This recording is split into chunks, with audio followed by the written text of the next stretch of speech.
Iblis telah bersumpah di hadapan Allah untuk menggoda umat manusia. Hasil bujuk rayu iblis berhasil mempengaruhi kaum Madian. Kaum Madian dikaruniai rezeki yang melimpah dan kecerdasan dalam berdagang. Namun sayangnya mereka telah terjerumus dalam kesesatan.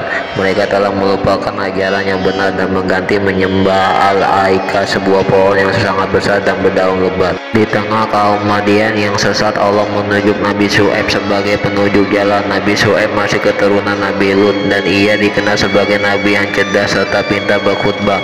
Nabi Syuaib begitu keras agar kaum Madian berhenti menyembah pohon Al-Aika dan kembali menyembah Allah Subhanahu wa taala. Sama seperti kaum sebelumnya, kaum Madian pun menentang seruan Nabi Syuaib. Dalam berdagang, kaum Madian seringkali berbuat curang. Mereka sengaja mengurangi timbangan dan merugikan para pembeli. Karenanya Nabi Syuaib menyerukan agar mereka berdagang dengan jujur. Seruan Nabi Syuaib ini makin membuat marah kaum Madian.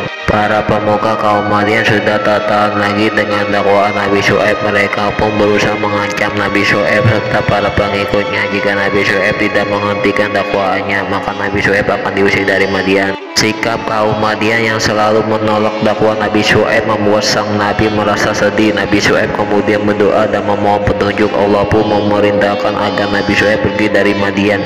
Setelah itu Allah pun mengguncang Madian dengan gempa yang sangat dahsyat. Allah mengutus Nabi Syuaib untuk berdakwah di Ashabul Aika. Tempat itu tidak jauh dari Madian dan masyarakatnya pun sama dengan kaum Madian. Mereka menentang dengan keras dakwaan Nabi Syuaib. Bahkan peristiwa hancurnya kaum Madian tidak membuat mereka takut. Penduduk Ashabul Aika menentang Nabi Syuaib untuk mendatangkan hukuman dari Allah sesuai cerita Nabi tentang kaum Madian.